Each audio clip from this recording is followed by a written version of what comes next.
ఈ రోజు మీరు ఇక్కడ చూస్తే అరకు కాఫీ గాని, ఇక్కడ పాప్కార్న్ గాని, కొండవీటి బొమ్మలు కూడా మీరు చూశారు, ఎద్దల బండి కూడా. ఇవన్నీ స్వదేశీ. ఇదే మన ప్రధానమంత్రి కోరుకునే విధానం. తప్పకుండా స్వదేశీ విధానంతో మనం అందరం కూడా స్వయం సమృద్ధి సాధించడమే కాదు, ప్రపంచానికి మనం ఉత్పత్తి చేసిన వస్తువుల్ని ఎగుమతి చేసే రోజు చాలా దగ్గరలో ఉందని చెప్పి కూడా నేను మీకు తెలియజేస్తున్నా. వ్యవసాయంలో అనేక మోడల్స్ రావాలి. ఈ విషయంలో నేను అందరినీ కోరుతున్నా. ఎందుకంటే మీరు ఒకసారి చూస్తే ఎన్డీఏ ప్రభుత్వం అటు కేంద్రంలో ఇటు రాష్ట్రంలో వ్యవసాయాన్ని ఒక జీవనోపాధిగానే చూడడం లేదు. వ్యవసాయాన్ని ఒక ఆర్థిక శక్తిగా, రైతుల్ని ఒక ఆంటర్‌ప్రెన్యూర్ గా చూడాలనేది మా విధానం.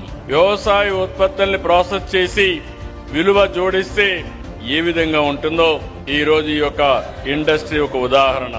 ఆంధ్రప్రదేశ్ రాష్ట్రంలో aqua, Araku coffee, palm oil, ఇంకో పక్క మీరు చూసి కోకో, మిరప, మామిడి, టమోటా, పసుపు, మొక్కజొన్న, మీరు వాణిజ్య పంటలు ఏమి తలుసుకున్నా ప్రపంచంలో పండించే వాణిజ్య పంటలు మన రాష్ట్రంలో పండడం మనందరికీ గర్వకారణం అని చెప్పి కూడా నేను మీకు తెలియజేస్తున్నా.